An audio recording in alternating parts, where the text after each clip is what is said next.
O tema geral do vídeo é economia, mas o tema específico, ou seja, a playlist que eu estou dando continuidade no vídeo de hoje, é sobre história do pensamento econômico ou introdução à história do pensamento econômico.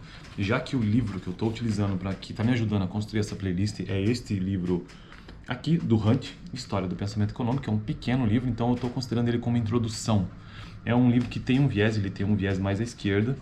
Eu não sei se esse autor é de esquerda, mas o fato é que o texto dele, sim, tem um viés, eu diria, marxista. Também não sei se ele é marxista, mas os termos que ele apresenta aqui no livro, o vocabulário, me lembra muito... me lembra muito, ou me traz à tona as memórias, né, as lembranças de ideias marxistas.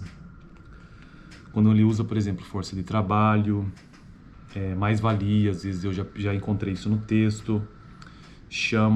Hoje mesmo no texto que eu vou fazer a leitura aqui, ele chama pensadores como ideólogos. Então são termos assim que você vai lendo o texto e percebe que a visão de mundo dele é uma visão mais à esquerda.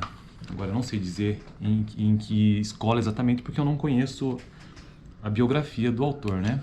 Mas como introdução à história do pensamento econômico, eu estou achando muito bom. Quando eu for aprofundar essa questão da história do pensamento econômico, aí sim eu vou pegar um autor um pouco mais equilibrado nesse sentido, ou que traz diversos pontos de vista, não me apresenta apenas um. Mas o fato é que hoje, o assunto do vídeo de hoje, eu quero tentar melhorar o vídeo anterior que eu gravei sobre o credo psicológico do liberalismo clássico. Isso porque eu estou no capítulo 4 desse pequeno livro que diz assim, ó, liberalismo clássico e o triunfo do capitalismo industrial. Então eu já estou avançando no livro, capítulo 4. E aí ele começa esse capítulo tratando sobre a Revolução Industrial, eu já fiz vídeo sobre isso, dá uma olhada. E a consagração do liberalismo clássico. E daí no vídeo anterior eu tratei sobre o credo psicológico, que aqui no livro ele divide credo psicológico e credo econômico. E o credo psicológico eu achei um texto muito longo e bem fundamental para o entendimento de como que ele, como autor mais à esquerda, entende o liberalismo clássico. Por isso que eu resolvi gravar o vídeo de hoje, revendo cada um desses pontos que eu já vou mencionar agora. Vai ser um vídeo bem curto, a maior parte do tempo do vídeo eu estou gastando para fazer a introdução, com 2 minutos e pouco agora. Mas o texto em si ele é bem curto, são só 2 parágrafos, e eu quero só fazer a leitura e ficar pensando sobre isso nesse momento, tá? Então, o que diz sobre o credo psicológico? Lembrando também que o livro ele começou lá com a Idade Média, na verdade ele começou na Idade Antiga, tá? Mas depois ele deu uma aprofundada na Idade Média. Depois chegou no mercantilismo, e agora nós já estamos no liberalismo clássico, século XVII, século XVIII principalmente. 17, né, até 1800. Bom, mas o credo psicológico, o que ele diz no primeiro parágrafo é o seguinte, ó, o credo psicológico dos ideólogos, esse é o ponto de vista dele, não é o meu, tá bom? Lógico. O credo psicológico dos ideólogos do liberalismo clássico baseavam-se em 4 pressupostos sobre a natureza humana. Então, esses 4 pressupostos é que eu quero entender um pouco melhor, mesmo que de forma introdutória. Ele apenas faz 1 ou 2 parágrafos por cada um desses pressupostos e eu quero ver o que é que isso significa, sabe? Passei muito rápido por isso no vídeo anterior. Então eu vou fazer um vídeo por cada pressuposto, para a gente poder entender. Serão 4 vídeos. O credo psicológico dos ideólogos do liberalismo clássico baseavam-se em 4 pressupostos sobre a natureza humana. Vamos entender aqui credo como crença, tá bom? Vamos ver então quais são esses 4 pressupostos que ele afirma aqui. Todo homem, diziam eles quem? Os ideólogos do liberalismo clássico, que ele não cita, que nominalmente a princípio quem são, né? Todo homem, diziam eles, é egoísta. Então esse é o pressuposto número 1, que vai ser o vídeo de hoje. Egoísta. Frio e calculista. Esse é o pressuposto número 2. Todo homem é frio e calculista. Essencialmente inerte. Esse é o pressuposto número 3. E atomista, pressuposto da natureza humana número 4. Então, quero fazer um vídeo sobre cada um deles, apenas entendendo de forma introdutória o texto dele aqui sobre isso.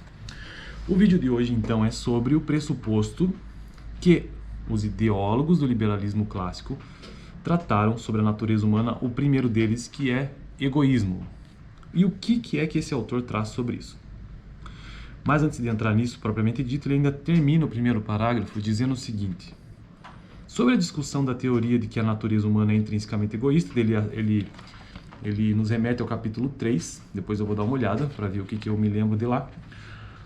E aí ele começa afirmando o seguinte: a tese sobre o egoísmo defendida por Hobbes, então aqui ele já cita um autor, o Hobbes, Thomas Hobbes. A tese sobre o egoísmo defendida por Hobbes forneceu as bases dessa concepção. E aqui ele não coloca o texto, mas eu queria saber qual o texto que é, né? Os filósofos posteriores, que vieram depois do Thomas Hobbes, sobretudo Jeremias Bentham, matizaram-na com as cores do hedonismo psicológico, sustentando que todas as ações são motivadas pelo desejo de obter prazer e evitar a dor. Então eu vou repetir para que fique mais claro nessa parte final. A tese sobre o egoísmo foi defendida inicialmente por Thomas Hobbes, e ela forneceu as bases dessa concepção do egoísmo como credo psicológico, como um dos pressupostos do liberalismo clássico.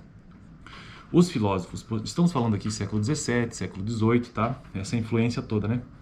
Os filósofos posteriores, sobretudo Jeremy Bentham, matizaram-na, ou seja, pintaram-na com as cores do hedonismo psicológico, que ele também não deixa claro o que é, sustentando que todas as ações são motivadas, e aqui ele tenta explicar, né, pelo desejo de obter prazer e evitar a dor. Então, o egoísmo, num primeiro momento aqui, significa obter desejo, obter prazer e evitar a dor, que para ele, no fundo, é hedonismo psicológico. Continuando, então, o texto, para finalizar, a natureza, escreveu Bentham, esse autor, submeteu o gênero humano ao domínio de duas autoridades soberanas. Então, a natureza submeteu o gênero humano a duas autoridades soberanas: a dor e o prazer. A dor e o prazer. Somos por elas governados em tudo o que fazemos, em tudo o que dizemos, em tudo o que pensamos. Isso é uma citação dele, fecha aspas. Isso é do livro Uma Introdução aos Princípios da Moral e da Legislação, de que não tem o ano. Tem aqui 1955, mas não deve ser esse ano, né? Os prazeres diferem apenas quanto à intensidade.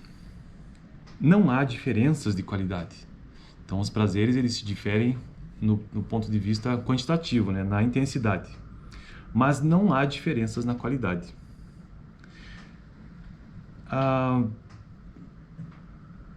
Abre aspas, sendo idêntica a quantidade de prazer, tanto faz jogar boliche como fazer poesia. Então, partindo do pressuposto que é igual a quantidade de prazer, tanto faz jogar boliche como fazer poesia. Lembrando que os prazeres diferem quanto à intensidade e não na qualidade.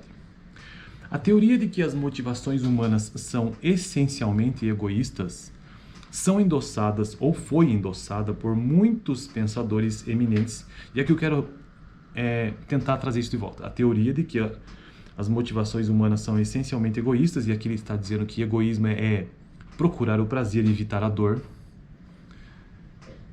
foi endossada por muitos pensadores eminentes desse período, e agora sim ele cita alguns dos pensadores, e muito provavelmente alguns deles, eu acredito que sejam grandes influenciadores do liberalismo clássico. Então, foi endossada por muitos pensadores eminentes desse período, entre os quais John Locke, Bernard Mandeville, David Hartley, Abraham Tucker e Adam Smith. Adam Smith, sim, esse talvez é o que se diz, né, ser o pai da economia moderna. Então aqui ele diz que a teoria de que as motivações humanas são essencialmente egoístas foi endossada por muitos pensadores eminentes desse período, entre os quais John Locke, Bernard Mandeville, David Hartley, Abraham Tucker e Adam Smith. As ideias de Smith, ele finaliza esse parágrafo dizendo o seguinte: as ideias de Smith serão examinadas com detalhes mais adiante nesse capítulo. Então, eu achei interessante, e aqui acaba o vídeo de hoje, tá bom? Sobre a questão do texto. Então, essa questão de que existem 4 pressupostos sobre a natureza humana, hoje eu tratei sobre o egoísmo, e o egoísmo, no credo psicológico deste autor, do ponto de vista dele, significa que o ser humano busca essencialmente o prazer e evita a dor. Faz de tudo para obter o prazer e evitar a dor, o que ele também chama de hedonismo psicológico. Esse é então um dos pressupostos básicos da natureza humana que os ideólogos do liberalismo clássico basearam-se. Eu finalizo o vídeo por aqui, mas nessa parte, né? Mas no vídeo 3, o que é que nós... Vídeo 3, no capítulo 3, deixa eu dar uma olhada antes de finalizar o vídeo, se tem alguma coisa que remete a isso. Assim, lá no capítulo 3 é que tem aquela diferença, né, da ética paternalista cristã da Idade Média com a Idade Moderna. A ética paternalista cristã, segundo esse autor, já não tinha esse germe, né? Essa nascente do egoísmo, era diferente, era uma coisa mais, como diz o nome, ética paternalista cristã, era diferente, segundo o autor, a questão do egoísmo era muito menor. E aí aquele capítulo diz o seguinte, é um resumo: há uma relação de continuidade entre o pensamento social medieval e o mercantilista. A intervenção do Estado nos processos econômicos foi inicialmente justificada à luz da noção medieval, segundo a qual aqueles a quem Deus concedera poder tinham a obrigação de usá-lo, tá? A ética paternalista cristã condenava severamente o desejo de acumular riquezas, que haveria de se tornar a força propulsora do sistema capitalista. Foi necessário, portanto, elaborar novas concepções filosóficas e ideológicas que justificassem moralmente o individualismo, a ganância e a busca dos lucros. O protestantismo e as filosofias individualistas lançaram os fundamentos